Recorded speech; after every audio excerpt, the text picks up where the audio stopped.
पुनः मैं अपने YouTube चैनल के माध्यम से आप लोगों को स्वागत करता हूं। जैसा कि हमने पिछले वीडियो में पढ़ रहे थे कि लोक प्रशासन विषय का उद्विकास, इस उद्विकास में, इस इवोल्यूशन में हम लोग बात किए थे पहला चरण की, फिर हम लोग बात किए थे दूसरा चरण की।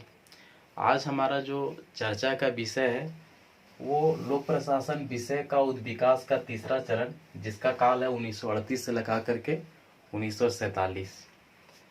और इस काल को चुनौती का युग कहा गया। इस काल को चुनौती का युग कहा गया। तो आइए हम सबसे पहले इस काल को आखिरकार चुनौती का युग क्यों कहा गया, इसके बारे में जानते हैं। जैसा कि हमने पीछे वाली वीडियो में यह कह रखा था कि दूसरे चरण में अलग अलग विद्वान जो है अपने अपने लेख में, अपने अपने पुस्तक में, अपने अपने बुक्स में अलग अलग सिद्धांत दिए, अलग अलग थियरी दिए। तो उस सिद्धांत को इस काल में, इस तीसरे चरण में अलग अलग विद्वान जो है चैलेंज देने के काम करते हैं। तो इसलिए जो है इस तीसरे चरण को चुनौती का युग नाम दिया गया। तो सबसे पहले चुनौती का युग में सबसे पहले सिद्धांत को चुनौती देने का काम जो है, नाम आता है 1938 में एक पुस्तक आई थी जिसका नाम था ऑर्गेनाइजेशन एंड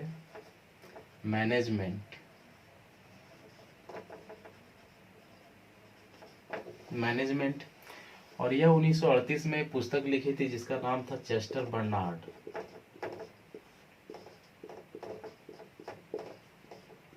बर्नार्ड यह पुस्तक लिखी थी।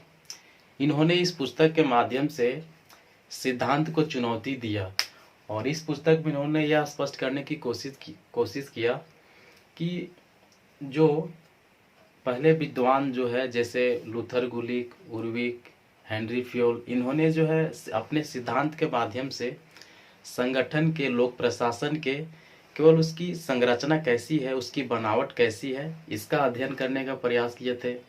लेकिन चेस्टर बर्नार्ड जो इसकी बात को काटते हुए यह स्पष्ट किया कि प्रशासन में या तो फिर संगठन में केवल उसकी संरचना या तो फिर केवल उसकी बनावट अध्ययन करने से उसकी पूरी अध्ययन नहीं हो जाएगा। क्योंकि प्रशासन में, संगठन में लोक क्रियाओं का समूह होता है और उन तमाम लोक क्रियाओं का अध्ययन करना जरूरी होता है। तो ये चेस्टर बर्नार्ड जो है अपने इस तीसरे चरण में सिद्धांतों को चुनौती देने का काम किया। और दूसरा सबसे महत्वपूर्ण विद्वान नाम आता है हर्बर्ट साइमन का। इस चरण में जो है दूसरा सबसे महत्वपूर्ण विद्वान जिसका नाम है हर्बर्ट साइमन, इन्होंने 1946 में एक पुस्तक लिखी जिसका नाम था प्रोवर्ब्स इन या पब्लिक एडमिनिस्ट्रेशन। इन्होंने जो दूसरे चरण में अलग अलग विद्वानों द्वारा अलग अलग जो सिद्धांत दिए थे, हर्बर्ट साइमन ने उन सिद्धांतों को प्रोवर्ब्स बताया, कहावत बताया। प्रोवर्ब्स का मतलब होता है कहावत या तो फिर मुहावरा, या तो फिर इसको लोकोक्ति भी कहा जाता है। तो हर्बर्ट साइमन ने उनके सिद्धांतों को, उनके थ्योरी को प्रोवर्ब्स बताया। उन्होंने बताया कि नहीं, यह सिद्धांत नहीं बल्कि क्या है, एक कहावत है। क्योंकि अलग अलग विद्वान के सिद्धांत के संबंध में अलग अलग विचार है, अलग अलग कथन है। लेकिन आप सब भली भांति जानते हैं कि सिद्धांत हम उसे कहेंगे जो यूनिवर्सल होता है ना। सिद्धांत उसी को बोला जाएगा जो यूनिवर्सल होता है। जैसे कि यदि अगर हम एग्जाम्पल के तौर पर हम कह सकते हैं प्रिंसिपल के संबंध में कि सिद्धांत, हमने बोला कि सिद्धांत यूनिवर्सल होता है। जैसे यदि अगर हम बात करें हाइड्रोजन के 2 अणु और ऑक्सीजन के 1 अणु, तो इससे मिलकर क्या बनती है, वाटर बनती है। तो ये क्या हुआ, सिद्धांत हुआ। क्योंकि यह यूनिवर्सल है, इसे आप इसे आप जो है टेस्ट कर सकते हैं अमेरिका में या तो फिर कहीं भी दुनिया के कहीं भी कोने में आप कीजिए। तो हाइड्रोजन के 2 अणु और ऑक्सीजन के 1 अणु यदि अगर आप इसको ये दोनों को मिलाते हैं तो आपका जल ही बनेगा। लेकिन यहाँ बहुत सारे दूसरे तरह में बहुत सारे जो विद्वान थे, इन्होंने अपने विचार में जो है अपने विचार में अलग अलग सिद्धांत दिए। तो सिद्धांत ऐसा नहीं होता है कि अलग अलग विचार का अलग अलग स्टेटमेंट हो और वही सिद्धांत हो। तो इसीलिए जो है हर्बर्ट साइमन ने प्रोवर्ब्स इन पब्लिक एडमिनिस्ट्रेशन के बुक के माध्यम से इन्होंने बताया कि ये जो विचार दिया गया अलग अलग विद्वानों द्वारा, दूसरे तरफ जो अलग अलग सिद्धांत दिया, उस थियरी नहीं बल्कि क्या है, कहावत है, तथाकथित है ना, तथाकथित है। और हर्बर्ट साइमन ने इसके सिद्धांत को मुहावरा बताते हुए इन्होंने यह तर्क दिया कि जैसे यदि अगर हम बात करें लूथर गुलिक की, तो इन्होंने संगठन के संबंध में विकेंद्रीकरण की बात की थी, है ना। बोल प्रशासन की सारी शक्तियां जो है एक व्यक्ति में नहीं बल्कि सारे व्यक्तियों में होनी चाहिए। वहीं आप देख लीजिए हेनरी फ्योल की, उन्होंने संगठन के संबंध में जो है आदेशों की एकता की बात की थी। हेनरी फ्योल बोलता है कि नहीं, प्रशासन या तो फिर संगठन में सारी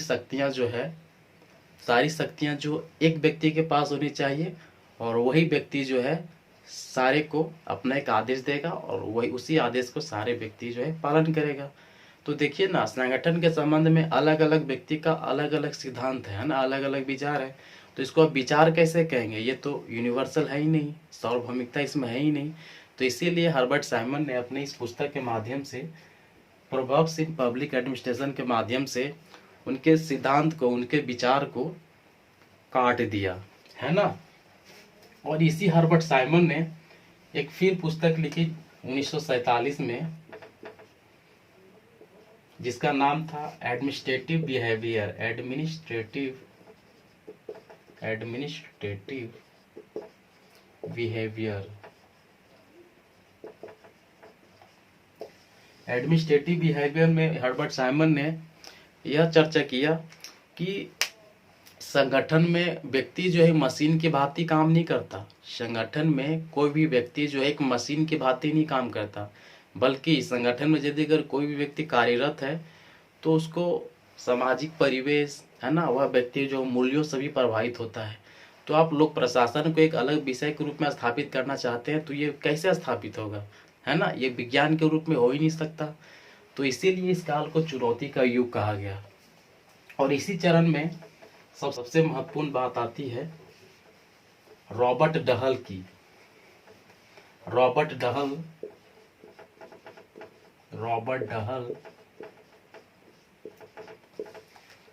डहल इन्होंने अपनी पुस्तक the science of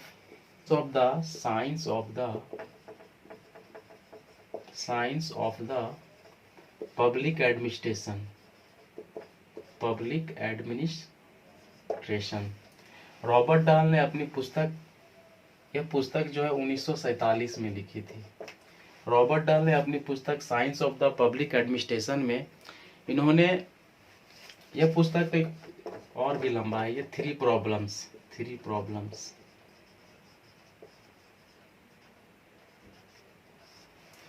science of the public administration 3 problems. इस पुस्तक के माध्यम से रॉबर्ट डहल ने की चर्चा, जो सिद्धांत को बहुत सारे विद्वान ने केवल अपने घर में रहकर जो है सिद्धांत का प्रतिपादन किया। लेकिन यदि अगर आप लोक प्रशासन को अलग विषय के रूप में स्थापित करना चाहते हैं तो अलग विषय के रूप में स्थापित तब होगी जब आप दुनिया के तमाम देशों का, है ना, दुनिया का तमाम देशों का अध्ययन करेंगे, वहाँ की उसकी प्रशासनिक व्यवस्था कैसी है, ये सारे उसकी ये तमाम देशों के प्रशासनिक व्यवस्था को तुलनात्मक रूप से, कॉम्पैरेटिव रूप से यदि अगर आप अध्ययन करेंगे तभी जो है एक सिद्धांत को स्थापित किया जा सकता है ना। और साथ ही साथ रॉबर्ट डहल ने यह भी चर्चा किया कि लोक प्रशासन को एक अलग विषय में स्थापित इसलिए भी नहीं किया जाता क्योंकि लोक प्रशासन विषय जो है इसका संबंध जो है मानव से है ना। और दूसरा बात इन्होंने यह भी किया, यह भी कहा कि लोक प्रशासन विषय जो है इसका संबंध जो है मानव के मूल्यों से है, तो इसलिए जो है लोक प्रशासन विषय को एक अलग विषय के रूप में दर्जा नहीं दिया जा सकता, है ना।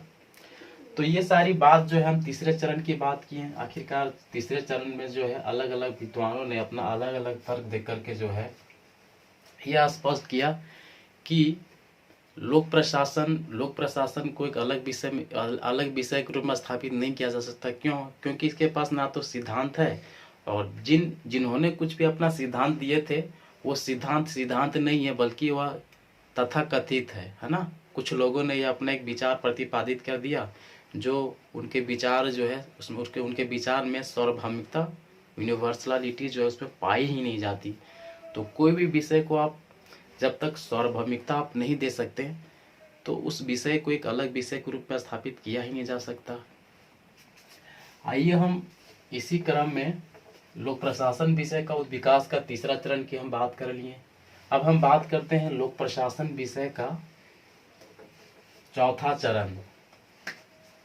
चौथा चरण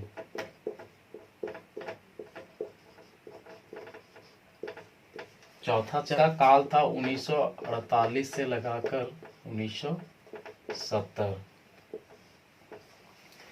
और इस काल का नाम दिया गया पहचान की संकट। पहचान की संकट। चौथा चरण का काल है 1938 से लगाकर 1970, और इस काल का नाम क्या दिया गया? पहचान की संकट। तो देखिए, सबसे पहले हम लोग जानते हैं कि आखिरकार इस काल को, इस चरण को पहचान की संकट क्यों कहा गया। तो देखिए, इस काल को पहचान की संकट इसलिए कहा गया क्योंकि जो पहले चरण में जो है वुडरो विल्सन ने क्या कहा था कि लोक प्रशासन एक अलग विषय के रूप में स्थापित होनी चाहिए, राजनीतिक विज्ञान को एक अलग विषय के रूप में स्थापित होनी चाहिए। तो और फिर जो दूसरा चरण में जो सिद्धांत आई, वो भी सिद्धांत जो है उस सिद्धांत में जो सार्वभौमिकता भी नहीं पाई गई। तो इस प्रकार से अलग अलग विद्वानों ने बताया कि नहीं, इसके ना तो यह एक लोक प्रशासन विषय जो है ना तो फिर एक अलग विषय के रूप में स्थापित हो सकता है, और ना ही इस कारण जो है इस काल को पहचान की संकट कहा गया। तो पहचान की संकट में सबसे पहले नाम आता है रिक्स की, है ना। चौथे चरण में पहचान की संकट में सबसे पहले नाम आता है रिक्स की, है ना। ये रिक्स जो है मूल रूप से चाइना के थे, लेकिन बाद में जो है अमेरिका में आकर के रहने लगे। ये रिक्स जो हम लोग तीसरे चरण में हम बात किए थे रॉबर्ट डहल की, इन्होंने तीसरे चरण में रॉबर्ट डहल ने क्या कहा था कि यदि अगर लोक प्रशासन को एक अलग विषय के रूप में आप स्थापित करना चाहते हैं तो आप जो है पूरे देश की प्रशासनिक व्यवस्था को एक तुलनात्मक रूप से अध्ययन किए। तो रिक्स ने रॉबर्ट डहल के बात को आगे बढ़ाया। तो देखिए, रिक्स ने रॉबर्ट डहल के बात को आगे बढ़ाने का काम देखो इस प्रकार करता है। उन्होंने रॉबर्ट डहल द्वारा जो बात कही गई थी, हर एक देश का जो है दुनिया के तमाम देशों का एक उसकी प्रशासनिक व्यवस्था को एक अलग अलग तुलनात्मक रूप से अध्ययन कीजिए। तो रिक्स ने इसकी बातों को माना और इन्होंने जो है पूरे देश की प्रशासनिक व्यवस्था को तुलनात्मक अध्ययन करना शुरू किया। तो रिक्स ने अपनी इस तुलनात्मक अध्ययन में दुनिया के तमाम देशों को दो भागों में बांटा। पहला नाम दिया फ्यूज सोसाइटी।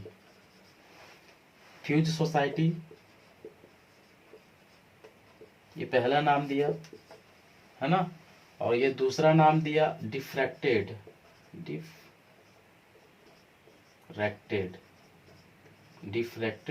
समाज, डिफ्रैक्टेड सोसाइटी कह दीजिए, कोई गलत नहीं, है ना। और इन्हीं का एक सम्मिलित रूप, ये दोनों का सम्मिलित रूप जो है इन्होंने जो है रिक्स ने है नाम दिया प्रिज्मेटिक। जैसा कि हमने ये कहा कि तीसरे चरण में रॉबर्ट डाल ने बताया कि दुनिया का तुलनात्मक रूप से आप अध्ययन करेंगे तब जा करके जो है लोक प्रशासन एक अलग विषय के रूप में स्थापित हो सकता है। तो रिक्स ने रॉबर्ट डहल के बात को मान करके इन्होंने सारे देश का है ना, दुनिया के तमाम देशों का अध्ययन किया और उसको 3 भागों में बांटा, जिसमें पहला समाज का नाम दिया फ्यूज सोसाइटी, दूसरा समाज का नाम दिया डिफ्रैक्टेड सोसाइटी, और ये दोनों का सम्मिलित रूप जिसका नाम दिया प्रिज्मेटिक सोसाइटी, है ना, प्रिज्मेटिक सोसाइटी।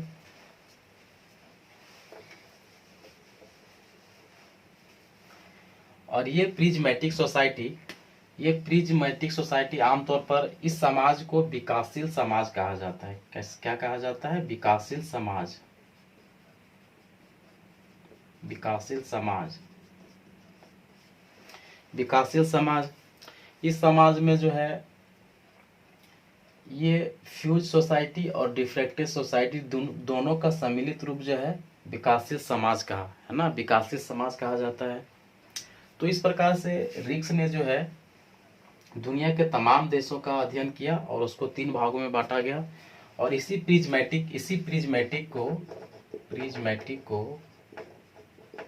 प्रिज्मेटिक व्यवस्था को इन्होंने क्या नाम दिया? साला मॉडल, है ना, साला मॉडल।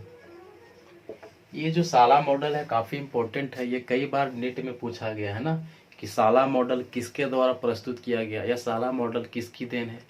तो आपका क्या जवाब होगा? रिक्स। ये साला मॉडल है था क्या? ये साला मॉडल जो है फ्यूज सोसाइटी और डिफ्रैक्टेड सोसाइटी दोनों का सम्मिलित रूप जो है प्रिज्मेटिक सोसाइटी कहलाता है। फ्यूज सोसाइटी मतलब कि अत्यंत पिछड़े देश को कहा गया, और डिफ्रैक्टेड सोसाइटी जो है विकसित देश को कहा गया। हमने कहा फ्यूज सोसाइटी अत्यंत पिछड़े देश का नाम दिया गया, डिफ्रैक्टेड सोसाइटी जो काफी विकसित है ना, विकास के नजर में वो काफी विकसित थे, और ये दोनों का सम्मिलित रूप इन्होंने जो है प्रिज्मेटिक सोसाइटी कहा, है ना। और इसी को जो है इन्होंने प्रिज्मेटिक का रिक्स जो है नाम देता है साला मॉडल। इस प्रकार से रिक्स ने जो है दुनिया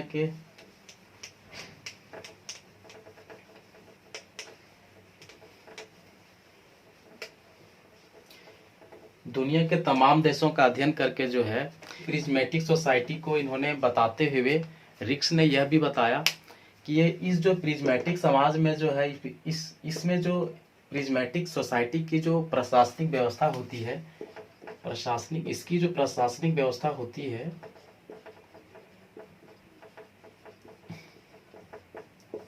यहाँ की जो प्रशासनिक व्यवस्था जो है अपने परिवेश से प्रभावित होता है। कहने का मतलब है यहाँ की व्यवस्था जो यहाँ की जो प्रशासनिक व्यवस्था जो है समाज से प्रभावित होती है, वहाँ की कल्चर से प्रभावित होती है, वहाँ की राजनीतिक व्यवस्था से प्रभावित होती है ना, वहाँ के परिवेश से, वहाँ की सोसाइटी से प्रभावित होता है। और यहाँ तक कि यह व्यवस्था जो है, यह प्रशासनिक व्यवस्था वहाँ के सामाजिक, आर्थिक, राजनीतिक आदि से प्रभावित ही नहीं होती, बल्कि उसे प्रभावित भी करती है। जैसे ही यह बात रिक्स ने रख दी, वैसे ही जो है प्रथम चरण में जो वुड्रो विल्सन की बात थी, हमने पढ़ा था कि वुड्रो विल्सन जो है बताए थे कि लोक प्रशासन एक अलग विषय के रूप में स्थापित होनी चाहिए, राजनीतिक विज्ञान को एक अलग विषय के रूप में स्थापित होनी चाहिए। तो जैसे ही रिक्स ने प्रशासनिक व्यवस्था को बताते हुए यह कहा कि यहाँ का जो समाज है, यहाँ का जो सोसाइटी है, वहाँ के समाज से, वहाँ की सोसाइटी से, वहाँ की आर्थिक व्यवस्था से, वहाँ की राजनीतिक व्यवस्था से प्रभावित ही नहीं करती, बल्कि खुद ये प्रभावित भी होती है। तो इस बात को जैसे ही रिक्स ने रखा, वैसे ही जो वुड्रो विल्सन की बात थी कि राजनीति विज्ञान और लोक प्रशासन एक अलग अलग विषय के रूप में स्थापित होनी चाहिए, यह बात जो पूरी तरह से गलत साबित हो गया, है ना। तो इस प्रकार से हमने चौथे चरण में रिक्स की बातें को जानने की कोशिश की, और रिक्स ने यह साबित कर दिया कि लोक प्रशासन और राजनीति विज्ञान ये दोनों जो है उसका अलग अलग अध्ययन संभव ही नहीं है, बल्कि ये दोनों से क्या है, इंटरकनेक्ट है ना। ये दोनों क्या है, प्रशासन और राजनीति, ये दोनों क्या है, एक दूसरे से इंटरकनेक्ट है ना। ये दोनों को हम लोगों को जो है सम्मिलित रूप से अध्ययन करेंगे, तभी जो है इसका स्पष्ट अध्ययन किया जा सकता है। अब आइए हम लोग इस लोक प्रशासन उद्य विकास का 5वें चरण की बात करते हैं। तो पांचवा चरण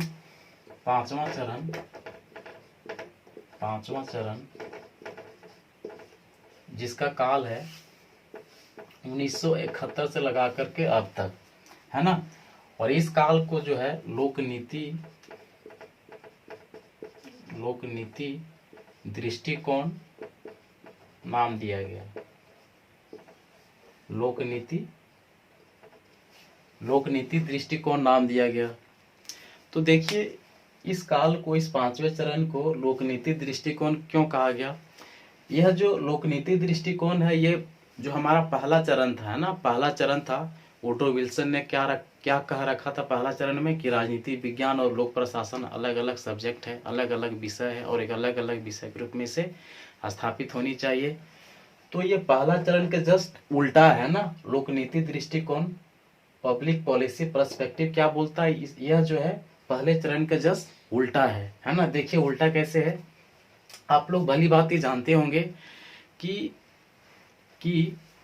राजनीति में कानून बनाने का काम राजनीतिज्ञों का है, लेकिन उसे लागू करने का काम किसका है, प्रशासकों का है। लेकिन आप लोग ये भी जानते होंगे कि कोई भी मंत्री है ना, कोई भी मंत्री जो है उतना योग्य नहीं होता है जितना कि एक प्रशासक होता है। कोई भी मंत्री उतना योग्य नहीं होता है जितना कि प्रशासक होता है।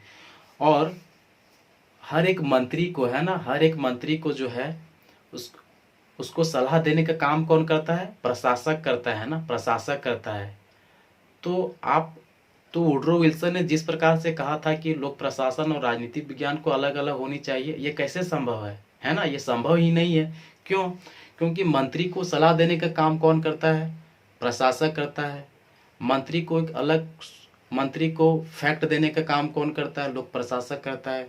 मंत्री को सूचना देने का काम कौन करता है, प्रशासक करता है। मंत्री को एक अलग सूचना देने के काम कौन करता है, प्रशासक करता है। तो इस प्रकार से यदि अगर हम ये दोनों का अलग अलग अध्ययन करेंगे तो संभव ही नहीं है। तो इसलिए इस 5वें चरण में जो है पहले चरण को चुनौती दिया गया और इस बात को फालतू बताया कि नहीं, लोग राजनीति विज्ञान और लोक प्रशासन को अलग अध्ययन किया ही नहीं जा सकता, है ना। हमने ये बताया कि क्यों नहीं किया सकता, क्योंकि एक मंत्री को सलाह देने का काम करता है, प्रशासक करता है, तो ये अलग अलग कैसे हो सकती है ना। तो इस प्रकार से हमने इस 5वें चरण में यह जानने की कोशिश किया कि लोक नीति दृष्टिकोण आखिरकार इस चरण को क्यों दिया गया। आगे जो हमारी वीडियो होगी वो होगी नवीन लोक प्रशासन क्या है ना। इसके बारे में हम लोग आने वाली वीडियो में जानेंगे।